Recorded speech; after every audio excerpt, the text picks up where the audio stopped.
Dito sa bayan ng Larena, sa isang bahay malapit sa Bangin, nakilala namin si Mang Guillermo.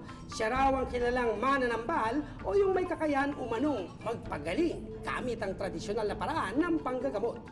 Gamit ang isang batong pinagkaloob daw ng Birheng Maria sa kanyang panaginip. Isang straw na gawa sa tanso at basong may tubig. Ipinakita sa amin ni Mang Guillermo ang kakaibang paraan niya ng panggagamot.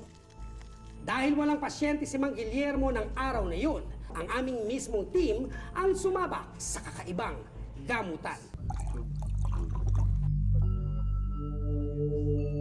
Una muna niyang hinawakan ng bahagi ng katawang may iniindang sakit, gaya na lang ng kumikirot na paa ng isa sa mga miyembro ng I Wonder Team.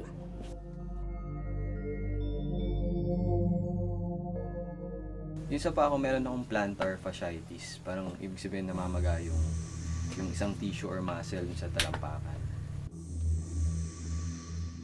Binulungan muna niya ito ng dasal at saka itinapat sa paa ang basong may tubig. Hinipan ito ni Mang Guillermo gamit ang straw at pinabula. Pinaikot-ikot niya ito sa sumasakit na bahagi ng katawan habang isinasagawa ang ritual. Ilang sandali lang, katakatakang may lumabas na mga bato at dumi sa basong hawak ng mananambal. Ito raw ang dumi mula mismo sa katawan na siyang nagdudulot ng sakit. Para bang hinihigop daw kasi ni Mang Guillermo ang mga karamdaman. Ang tawag daw sa ganitong paraan ng panggagamot, bolo-bolo. Makailang beses siyang nagpalit ng tubig at muli niyang inulit ang proseso. Kailangan daw kasi maging malinaw ang tubig para masabing naalis na ang sakit. Ngayon, meron ngang slight na paggaling dun sa paa ko. Pero we cannot say if yun yung ininom ko kaninang medicine kaninang morning na nagte-take effect or yung bolo-bolo ni Kuya.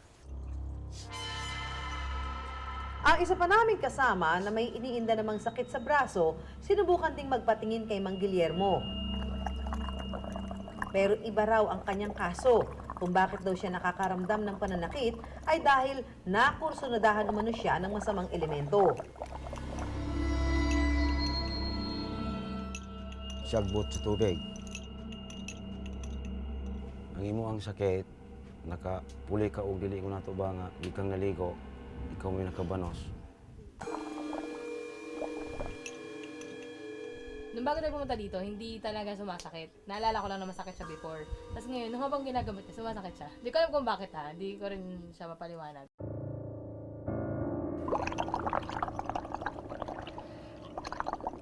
At nang ipakonsulta ng isa pa naming staff ang pamumulan ng kanyang mata, sa halip ng mga bato, tila lumot ang lumabas sa baso. Yung sa process kasi ng bolo-bolo habang ginagawa, wala namang kakaibang pakiramdam akong naramdaman. Kasing wala, parang natural lang. Siguro pag nawala yung pula ngayon sa mata, maniniwala ako na totoo siya at gumaling talaga ako. Igo ra ning makatabang po ni sa katawo nga muari po na ako magpabulo-bulo. Ang ganing kuan bulo-bulo, daghan man pumuanan ako. Taga dire og mga pariner. Pero I wonder, ano naman kaya ang scientificong paliwanag dito ng mga eksperto? Placebo effect. Ito yung tawag dun sa ganong epekto. Na kapag naniwala ka na meron kang na-receive na tamang treatment, so what the mind believes will trigger a bodily healing process. So, ang mangyayari, if you really believe in your mind, the body will follow. Totoo man o hindi na nakagagaling ang bolo-bolo, ang pagbisita sa mga mananambal sa isla ang isa sa hindi mo dapat makaligtaang gawin o puntahan kung ikay bibisita sa Siquijor. Parte kasi ito ng kanilang kultura at turismo. Hinighlight namin yung healing kasi ayaw kasi namin yung bad side ng negative image na Siquijor na sinasabi na meron yung mga kulam.